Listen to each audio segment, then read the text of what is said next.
World over, tribals are the original inhabitants of a geographical area or a nation.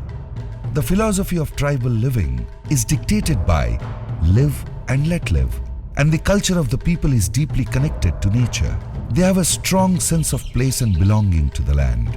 Hence, the areas are marked by distinct boundaries, defending their lands against encroachments. History stands proof to the fact that tribals are never interested in invasion or expansion to other territories or boundaries. The Gonds are among the largest tribal groups in South Asia and perhaps the world. Gonds are freedom-loving tribals living in the hills and forests of India's Deccan Peninsula from times immemorial. From the annals of history, it is evident that the Gonds were never invaded by any kingdom or empire. The first to bow down atrocities on Gonds were the Britishers, penetrating into their forests, amassing wealth on the forest producers. Allying with the Nizam of the princely state of Hyderabad, the Britishers, by their forest policies, imposed prohibitive taxes on the forest producers used by the Gonds, bringing them to their knees. The original sons and daughters of the forests, the tribals, could not take this lying down. Initially, they faced many hardships, faced misery that created havoc in their lives, but never gave up.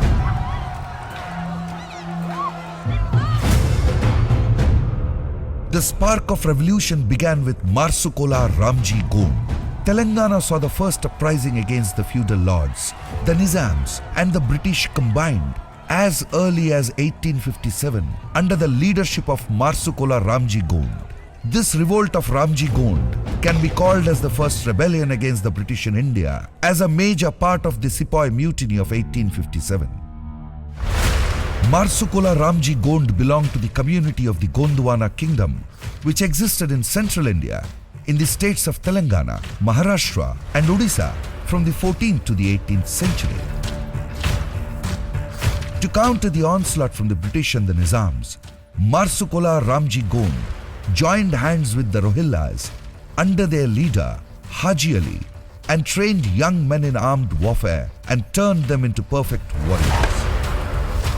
Marsukola Ramji Gond followed guerrilla warfare and intensified his fight against the British with his army comprising of Gonds, Kolams and aborigines of different tribes. The guerrilla warfare and familiarity with the rugged terrain and forest in Nirmal Ghats gave them an upper hand over the British.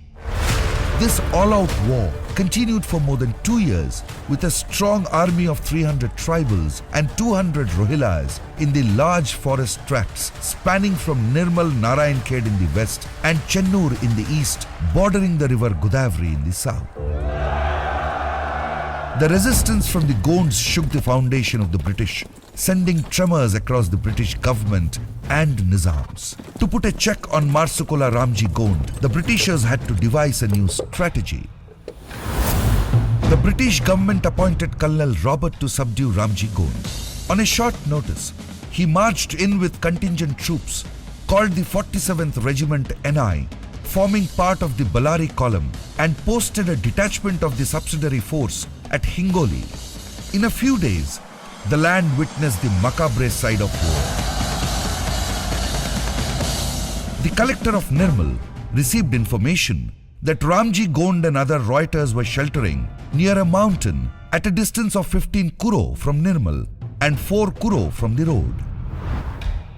The place where Ramji Gond camped was not easily accessible. Irrespective of the hostile terrain, the collector proceeded with the available force, suffering untold hardships. At around noon on the 1st of April 1860, they came eye to eye with Ramji's army, about 200 Rohillas and 300 Gonds and Dakkanis. The offensive warfare by the Nizam British forces was designed to strike a quick and focused blow.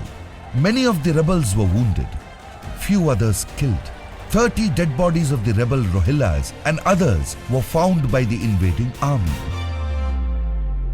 Some Jamadars of the rebel forces identified the dead body of Mia Sahib Kurd, a chief of the Rohillas who came from Narayankhed. Though the collector's army was successful in rounding up the rebels, Their chiefs, Marsukola Ramji Gond and Haji Ali, managed to escape. The British resident was intimated of the details of this ambush, and he, in his reply, appreciated the services of the Talukdar, urging the arrest of Ramji Gond as soon as possible. Fateh Ali Khan, Thanedar of Chenur, was deputed for the assistance of the Thanedar of Edulabad. Fateh Ali Khan, in his capacity as an administrator, appears to have taken action against the Reuters of that region by certainly chasing them, rounding them up and bringing them to book. This was promised to the British resident at Hyderabad in his letter number 155, dated the 9th of April, 1860. The wounded Ramji Gond could not run far away.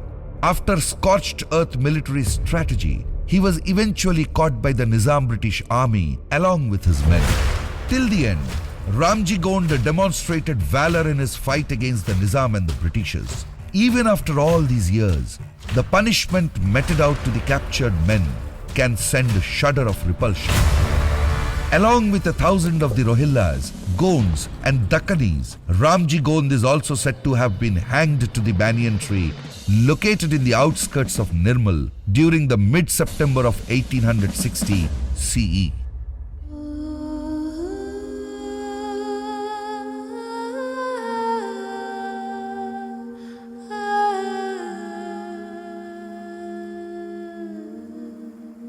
The banyan tree thence came to be called as the Banyan of 1,000 Nooses.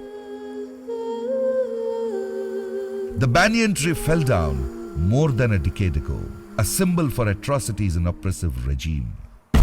Along with that, the memory of Ramji Gond and his army erased from collective memory, making Ramji Gond an unsung hero. Remembered for his extraordinary courage and heroism, Ramji Gond stood as an inspiration to the rise of another great Gond leader, Kubaram Bhim, who raised the slogan of Mave Nate Mave Raj, our rule in our land. Over Jal, Jungle, Zameen,